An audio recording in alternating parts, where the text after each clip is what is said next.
to Senior Living Marketing Perspectives. I'm Debbie Howard from Senior Living Smart, and today I am delighted to welcome Julie Podewitz to our podcast. And Julie, usually I'm introducing you as the Chief Sales Officer and Principal over at Vitality Living, which is wonderful. We've had you on before, but today I am thrilled to welcome you as Julie Podewitz, the author of this awesome book, Solving the Occupancy Puzzle, a Senior Living Regional Director's Sales Playbook. So welcome, Julie. Well, Debbie, thanks for having me on. It's always good to see you. And thanks for this opportunity to talk. Yeah, I'm thrilled. So I read your book cover to cover. I have turned down pages. I have highlights. So I wish I had this when I was overseeing a team of regional directors of sales and marketing, because this is just such a great resource.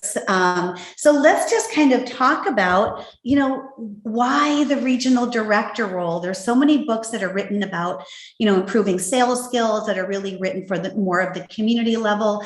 And there's a lot around sales processes and strategies and systems that are really meant for kind of more that corporate role. So I was so interested that you really zeroed in and focused on that forgotten level of regional director.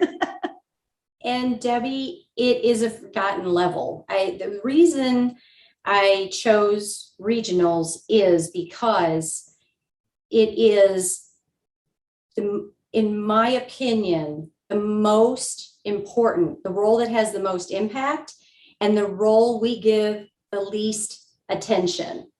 And when I was thinking about, because I wanted to write a book, I'd like to write a couple more, what really needs, where can I lend some help?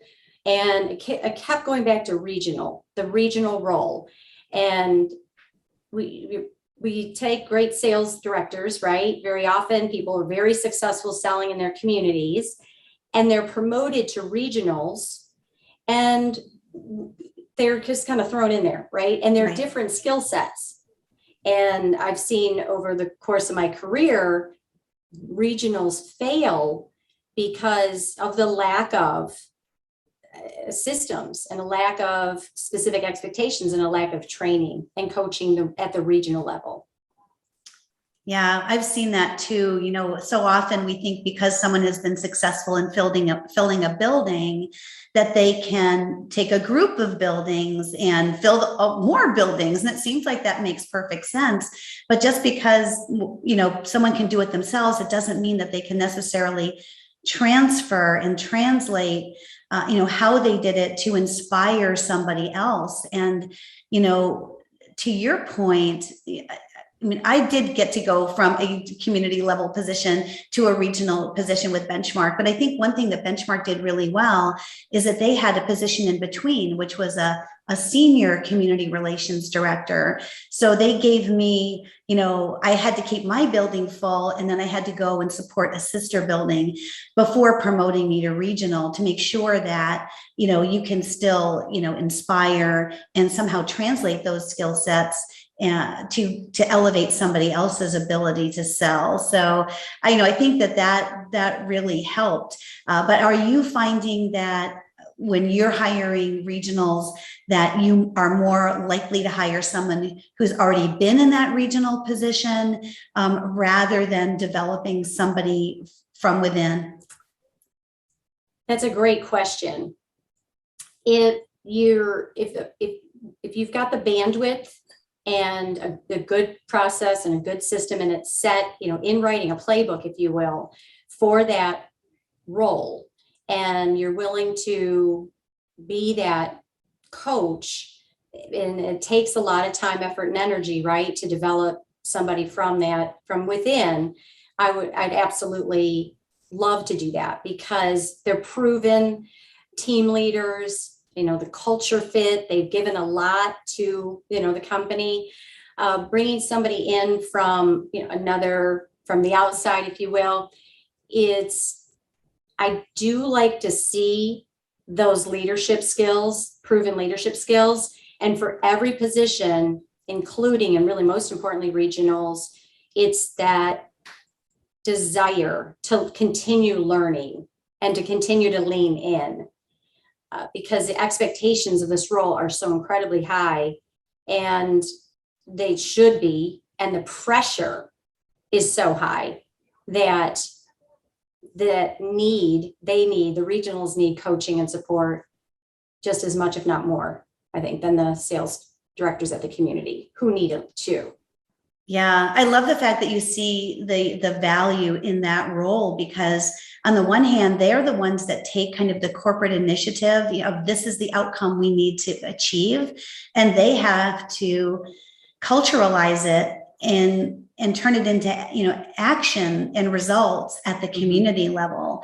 So they absolutely are that super important level, especially if it's change management, if you're trying to create a new adapt to a new CRM or roll out a new program. Corporately, you can only have so much, impact, but they have, that boots on the ground and those relationships. I know with regionals that I managed, it was tough because they had to manage in three directions. They had to manage up, right, to corporate, meaning they had to get their reports in, they had to be strategic, they had to be good communicators. Up, they have to manage down to the community so that they saw them as a help. They didn't see them as someone who came in and audited them, and they saw them as like, you're coming to help me. And then they had to manage across to their other regional counterparts, regional director of operations and nursing. And I found more often than not, they could manage two of those directions, but they really struggled. There was always one of those relationship directions that they struggled with. Have you seen that as well? You make such a good point, Debbie. And as you're talking and thinking through, listening to what you're saying, that is those communication levels, if you will, are three different skill sets too, or three different, maybe three different layers of the same skill set. And it is very challenging and so critically important to your point that the regional take from the support offices, the corporate offices, and run with it in cooperation with operations, wellness, right? And that's just one of the buckets that the regional role is responsible for. And that one bucket, it takes those communications, take a lot of practice and determination to really work on skills like that.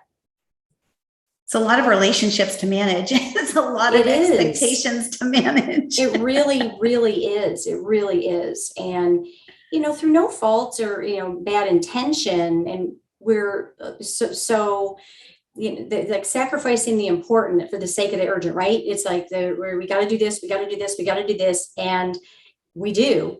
And the time that it takes to stop and practice, or stop and put the system in place initially, and then continue to work on it and then hold accountability, it's often sacrificed. And it's so critically important, which is, again, why I wanted to write the book. Like, here's the playbook, right? And certainly people would take it and make it their own. But these are like the basics from my perspective.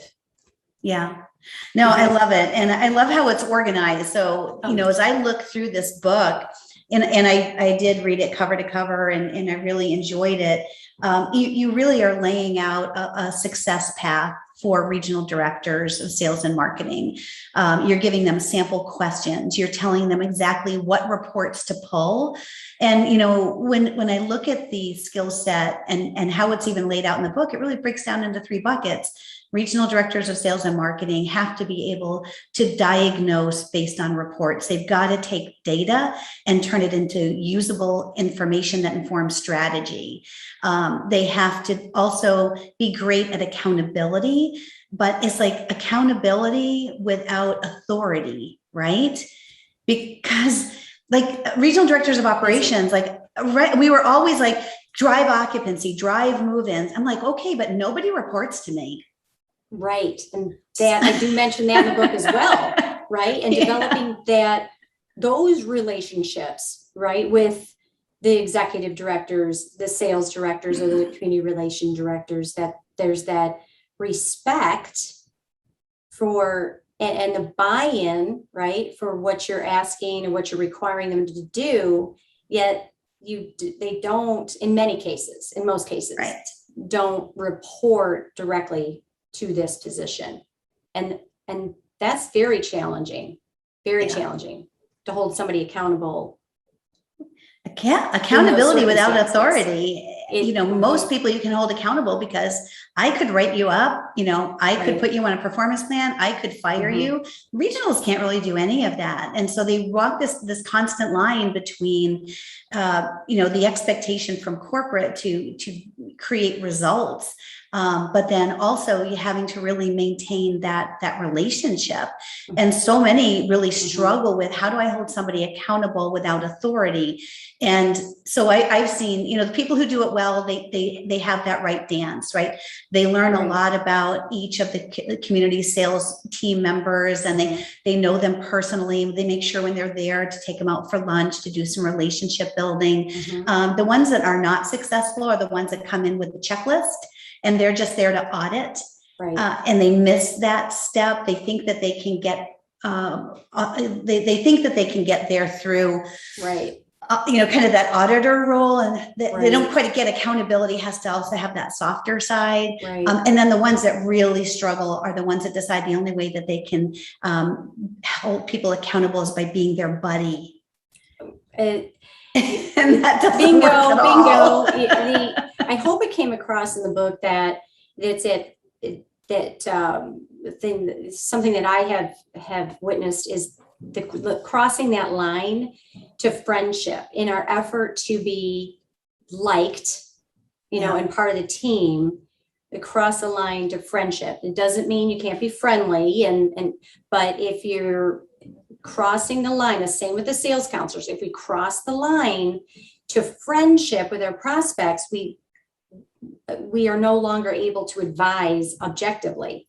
And this is the same thing with regionals, who should use the sales system in developing relationships with their customer, who the customer is the sales director, the executive director, moving coordinator, leadership team, right?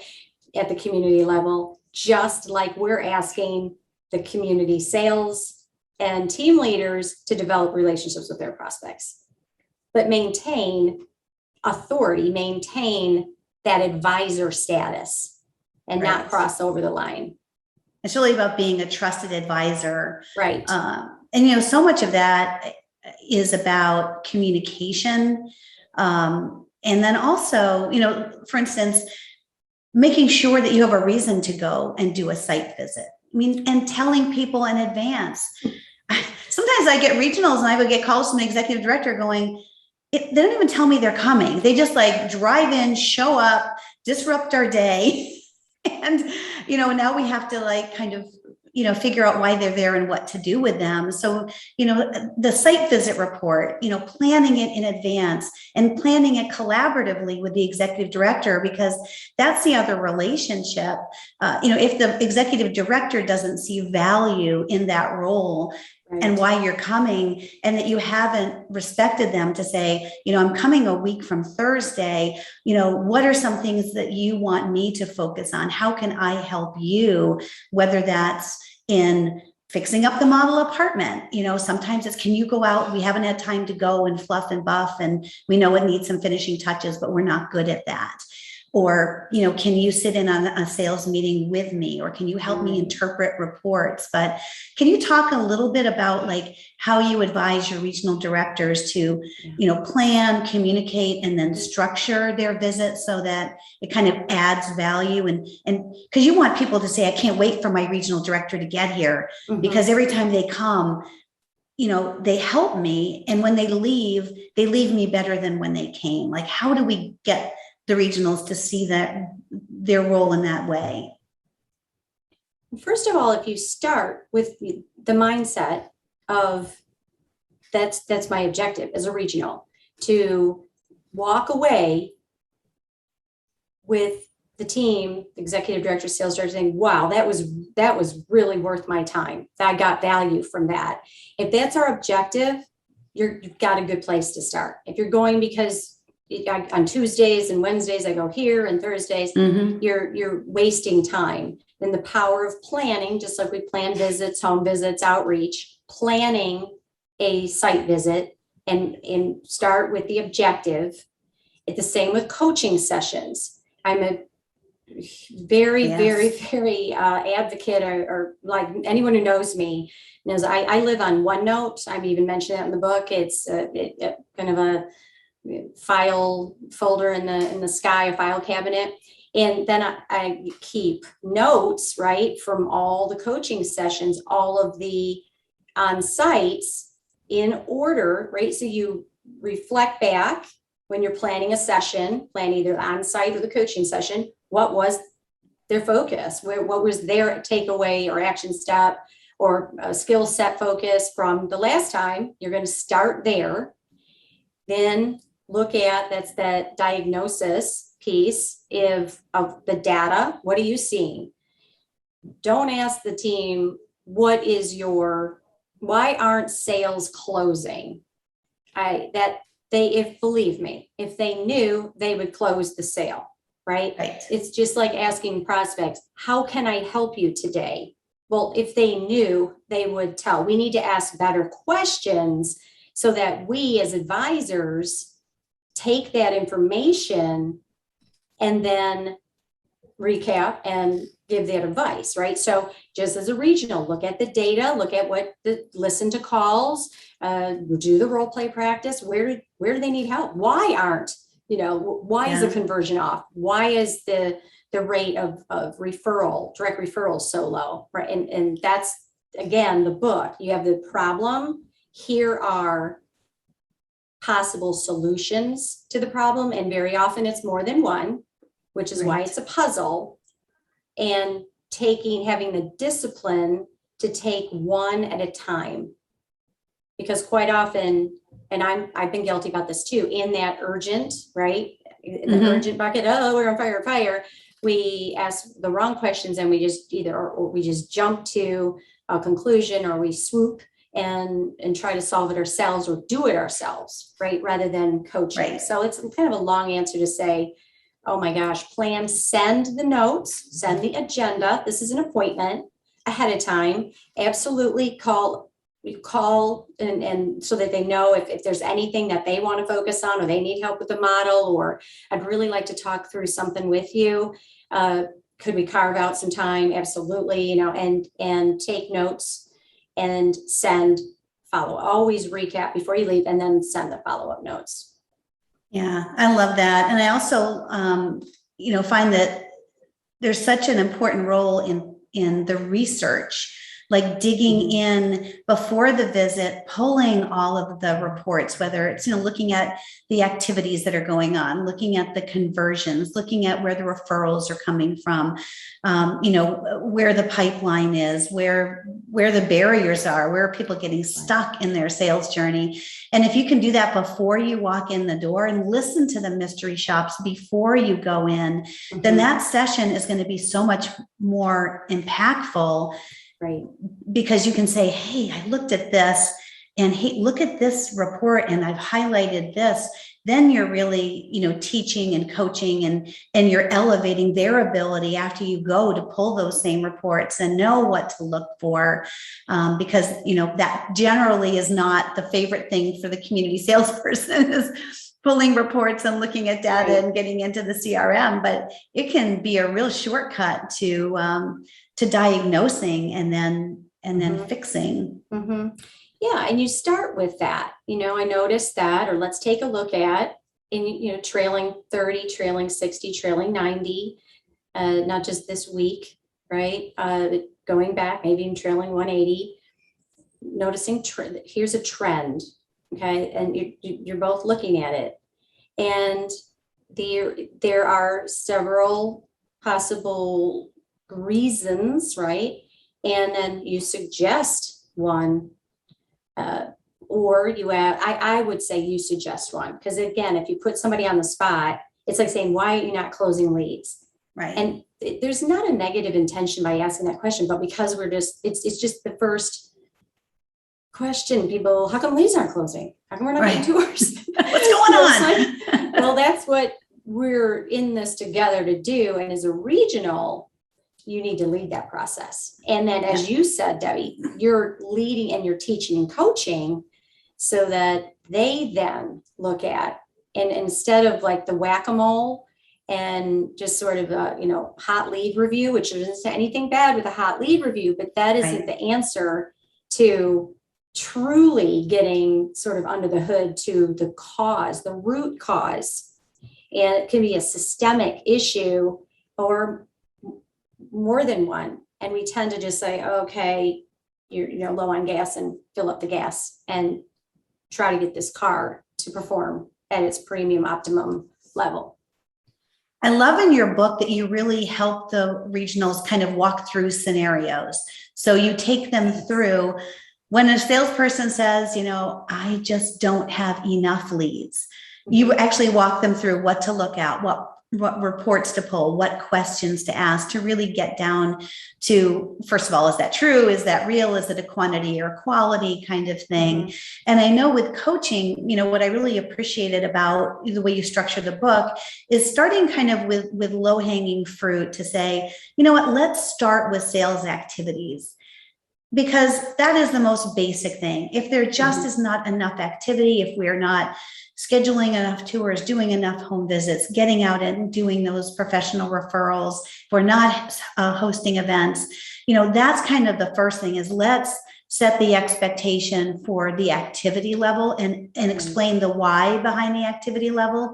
And, so the first step is let's explain that and then get that going consistently. And if that's not enough, right. And you say it's not an activity thing, then you move into it's a conversion thing. And I love, I highlighted it here in my book where it says it doesn't really matter if, how many leads you get at some point. You have to just focus on conversions, because you can just keep going with more and more leads, but you're not going to get any more move-ins at the end of the day until you address conversions. So you want to talk a little bit about how you set up conversions and how you would recommend that regionals would start kind of setting those minimum and maximum expectations and then help them get there. How I set up the conversions. Yeah. So, I love that you set it up in the book, because everyone in the industry is like, well, what should the conversion of lead to qualified lead to tour? Like that seems to be this big mystery in the industry, is what are the benchmarks and what should my minimum and maximum expectations be? And how do I diagnose it? And then how do I encourage my folks to improve? Yeah.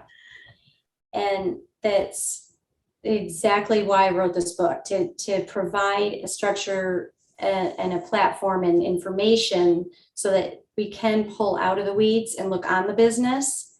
Because like you said, in the whirlwind, it's like, oh, right. And it's on page page 89, where I set up a funnel or set up the conversion metrics, benchmarks, and then minimum, and then optimum. And I do mention this in the book, one conversion that's not universally measured in the business yet is what I call lead to prospect. And that's the top of the funnel. And then I think this visuals, then putting them in front of people so they can really, because I need to see, and I need to chunk and bucket and high level to understand the why behind what I'm doing. And the lead to prospect. So of all of the leads, and since so many come now, thanks to companies like yours and the way that customers research right on the internet. So most of our leads are coming in through web, through the internet, through digital, right? Right. And so the first conversion is contacting them.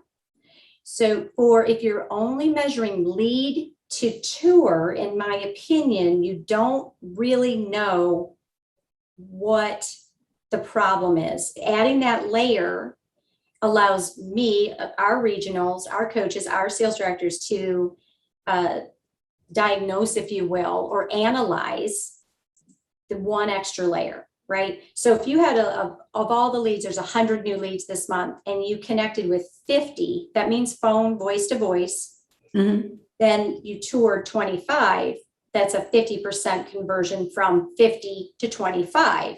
If you're only doing the lead to tour, it's 100 to 25. Someone sees that and says, what are they doing? How come they can't Right. get people, right? And the problem there's the lead to connect issue. And I go through in the book, there are maybe 3 kind of factors that will result in that lead to connect or lead to prospect conversion.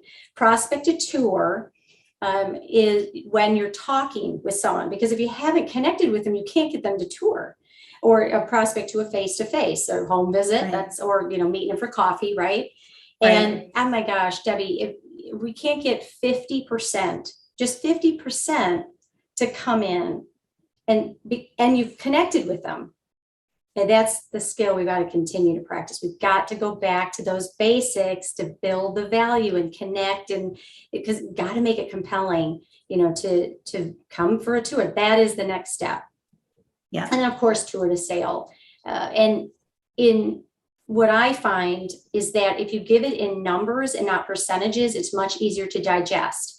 So if you say 1 out of 3 visits, 1 out of 3 opportunities, or 1 out of 4, right now you're converting 1 out of 10. If you have a 10%, that means you need 10 visits, 10 tours to close 1 deposit. And if you want 4 or 6 deposits this month, that's 40 or 60 tours. Yeah. It's, Yeah. and you're not providing great customer service. So if you're doing 1 out of 4, how many do you need? 1 out of 3. And if you're not, the percentages, I think we can get caught up in, and I think those hard numbers are easier to digest.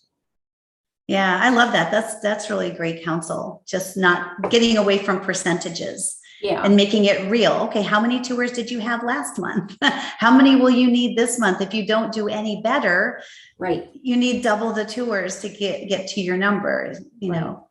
So yeah, that's really good counsel. So I like the way that you break it down. I love the fact that you give regional directors questions. You actually have an entire section of really good questions to ask, to pull out, to coach the sales team around whatever they're struggling with. So, it's really helpful, because when you're getting ready for a visit, if you've done everything right and you've planned your visit and you've communicated it and you've done your research and you've decided on the one thing that you're going to focus on during this visit, because to your point, even though there are probably 10 things you could focus on, what is the one thing that's going to move the needle, the most? Then to be able to come in armed with, and this is how I'm going to coach. You actually take people through not only the questions that they can ask to solicit, that conversation with the salesperson, but you actually create a coaching model, which is kind of a 3-person coaching model for effectiveness. Can you talk a little bit about that? Sure. The quality questions, right? The quality of your questions will determine the quality of the information you receive, right? And in order to be, again, a great coach, you want quality, meaty information to work from. Same with the sales directors. You want that emotional, meaty information and things from our prospects to really, really understand and get to the root. So the questions that we ask are critical. And I can't stress enough practice. I still practice questions to ask, and asking one question at a time, because when we're aware of it, and I do this too, we ask maybe 2 or 3 questions because we're talking out loud trying to get to the question. But the quality of the questions and planning for your visit. And then, I'm sorry, what was because I asked you more than one question in the same question. See, that's what happens. It was about I really liked that you had that 3-person coaching model and the roles of that, because I thought that was so interesting. First of all, and I would love to meet many, many more. I've been in the business for a long time, and I met some just phenomenal, wonderful professionals as you have too. I'd love to meet more, but most, I'm going to say 90% don't like to role play. And Right. that is, there's a fear behind it, and that it takes vulnerability, and gosh, what if I make mistakes? What if I don't say the right thing? And I'm a grown adult. Why do I have to role play? And in fact, that's going to do how much you role play and how well you role play will determine how well you succeed in this business, because it's your skill set. And the 3-way, and you can do the coaching one-on-one, where you're literally doing a scenario, not talking about a scenario, but really doing it. The third person, that dynamic of that trio is that one person's the customer, one is the sales counselor, and then the other is the coach. And you rotate through, so each person, not all on one session, but that everybody gets the opportunity to play each role. And what I find to be true, or what people tell me, is that they learn the most from being the coach, from listening. And there's definitely skill to being a coach and how to provide feedback and from what you're hearing. And it's the only way to truly be objective. Because if you're in a role play scenario, you should be really in it. It's tough to be a third party and look on the role play unless it's recorded. So that third person then becomes that objective eye or that objective ear in coaching. And I recommend it in person and on the phone or in a session like this. Yeah, it's really muscle memory. Like the role playing is really developing that muscle memory. And I think it's always helpful if the regional goes first and puts themselves on the hot seat first.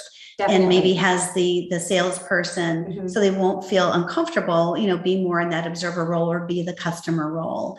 So I think, for my regionals, the expectation on a site visit is always that the goal was to have at least one actual real live experience planned in advance. So if somebody was struggling they're doing outreach, but they're not getting professional referrals, you know what? Schedule 2 to 3 appointments when I'm there. And you won't have to, I'll do the first one. And you tell me, you give me feedback, and then you do the second one. And then if we have time, we'll do a third one, and I'll be happy to do the third one. Or if they are having trouble with tour to move in, schedule a first tour or a repeat tour. And usually if I say to them, we can either role play tours all day, or you can schedule one, they will schedule one. All of a sudden their conversion ratios for tour schedule skyrocket. It skyrockets when the regional's there and they know that they're going to do the tour for them, and hopefully advance it and close it. And what's funny about the professional referrals is anytime I would say, I'd love to meet some of your referral sources, schedule some calls, and I'm happy to do that. They would always try to set me up with somebody who hated them. Right. But you knew it. You knew in advance, I'm going to go there. This is going to be the person that we had some terrible experience with in the past. But, still there's opportunity to, because if you can earn their respect, I think, by taking a challenge, like doing a tough call, sales call, or doing a retour with a family that's really hesitant, and you can really demonstrate and model. I think that's the best way to earn their respect and have them say, I can't wait for that regional to come back, because, I really learned from that last visit. Agree. Yeah, that's always good learning. And then I guess the other thing, kind of the last thing I wanted to talk about, is the 2 things that I think there was 2 things that I majorly underlined. I said, I got to ask Julie about this. One is you have a statistic on page 33, which is the senior housing lost mismanaged lead statistic hasn't changed much from 43% back in 2007. It seems to be here to stay. And I know we have trained and coached and put in call tracking and recorded and mystery shopped. And, is there anything else that we can do? I think it's probably because the person who's mismanaging that on the most part? Are you finding is that we're losing those opportunities at the front desk concierge level?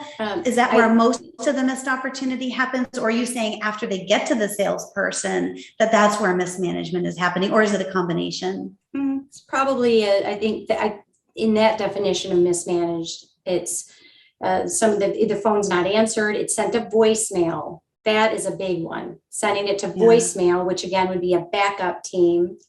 A backup team opportunity. And because the rate, once it goes to voicemail, people say, I'll call right back. And I'm sure you do. But now you've just reduced your chances of reaching them by 50%. And then you would have had them live. So I would, I do, Debbie, believe that there are, maybe again, 3 factors, and it kind of rotates through. Statistically, when I look at some metrics, it's voicemail. And or nobody's here to help you. I could take your name and number. So they got a live person. The concierge either took the name and number to give to the sales director, or they passed it on to voicemail.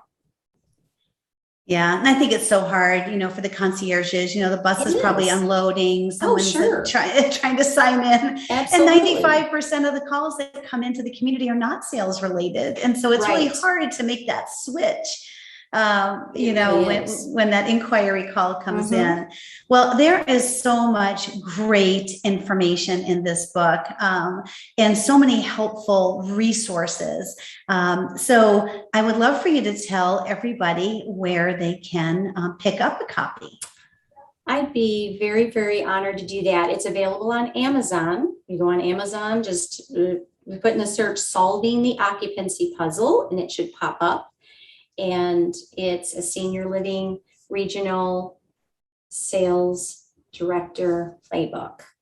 And it's available in paperback, and we're working on a Kindle version, but right now it's your hard copy, which I love. And people are sending the tabbed or the sticky notes and the underline. I'm like, oh my gosh. Because when I wrote it, took me 2.5 years. Debbie, I just thought if one person, and this is helpful to one person, it's going to make it worthwhile. So if you haven't already, Amazon and some weekend reading. Yeah, it's a great read. It comes right away. I got it from Amazon. I got it the next day.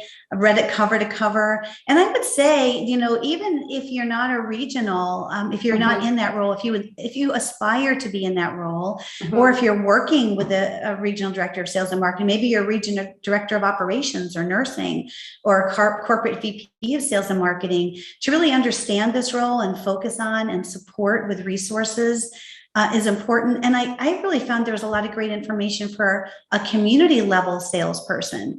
I mean, you have questions about the best kind of discovery questions to ask and advances. So I really think this is not just, although you focus on the regional, I would find value in this book for anybody who's in a senior living role, operations or sales. So I thank you for writing it. It's a wonderful resource, and hope everyone runs out and orders one. Julie, it was a pleasure. Thank you for sharing your senior living marketing perspectives with us today. Thank you so much, Debbie. Thanks for having me on. I thoroughly enjoyed our conversation.